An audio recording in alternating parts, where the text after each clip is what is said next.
Jadi alergi perubahan cuaca adalah suatu respon imun kita yang timbul akibat adanya paparan debu yang mengandung zat alergen. Apa tuh zat alergen? Zat alergen adalah suatu partikel-partikel yang ada di udara yang bisa menstimulus dari imun sistem kita secara berlebihan. Salah satunya adalah di udara kita itu banyak debu tungau, ada kulit-kulit kering, kulit manusia, kulit binatang, bulu kucing, bulu anjing, dan lain-lainnya ini sebagai alergen.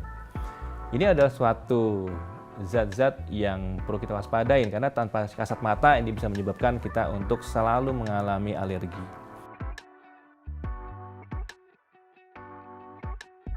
Muncul gejala klinis dari alergi ini adalah yang paling kita sering hadapin karena ini melalui saluran pernafasan atas terutama hidung, namanya adalah rininos atau kita bilang meler. Nah, istilah kita adalah namanya rinitis. Karena sifatnya karena alergen, kita sebut sebagai rinitis alergika. Gejala klinis dari alergi debu atau cuaca adalah hidung meler. Kemudian kita akan sulit bernafas. Selain itu juga jangan lupa, ini bisa masuk ke dalam saluran pernafasan bawah, bisa menimbulkan juga asma. Selain itu juga alergi ini tidak semata-mata terjadi pada saluran pernafasan, tapi juga bisa terjadi pada kulit. Kulit kita bisa menjadi kering, merah, bentol-bentol, ataupun bengkak.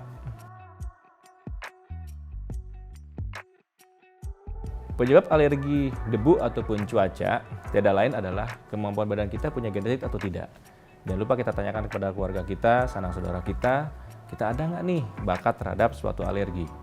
Karena faktor daripada alergi debu cuaca itu hampir sebagian besar adalah faktor genetik yang dicetuskan oleh alergen yang tidak cocok dengan badan kita. Sebetulnya alergi debu ini adalah satu respon imun sistem kita yang baik. Tujuannya adalah biar badan kita tetap stabil dalam kondisinya. Tetapi pada golongan tertentu, seperti saya katakan tadi dengan faktor genetik, menyebabkan suatu gejala yang tidak nyaman. Untuk alergi debu ataupun cuaca, umumnya gejala yang ditimbulkan adalah ringan, jarang mengalami berat, kecuali terjadi suatu predisposisi terjadinya asma.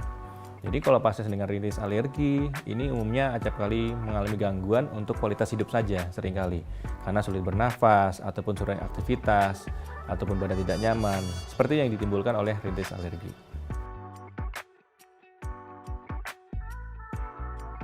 Bagaimana dengan pengobatan alergi debu dan cuaca? Balik pencegahan dan pengobatan. Pencegahan kita harus hindari faktor-faktor alergen. Cari lingkungan yang sehat, yang bersih, ataupun taruh posisi suasana cuaca dengan temperatur yang baik. Bagaimana dengan cuaca dingin, kita hindarin seperti itu. Kalau kita bisa hindarin, ya kita hadapin menggunakan jaket atau kita hindarin dari faktor yang lain.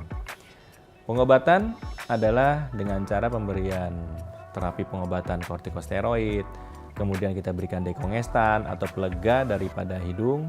Kemudian kita harus juga faktor infeksi kita harus cari. Jika ada, mari kita atasi faktor infeksi dengan antibiotik ataupun antivirus. Bagaimana pencegahan alergi debu dan cuaca? Kita harus menghindari faktor pencetus. Alergi debu, kita harus hindari debu, hindari asap rokok, gunakan masker pada daerah yang higienis atau tidak sanitasi, dan juga gunakan selalu kita berolahraga terus dan menjaga mental yang kuat untuk menghadapi dari reaksi imun. Sekian pembahasan mengenai alergi debu dan cuaca. Saya Dr. Oki Ramadian. Sampai jumpa di episode berikutnya.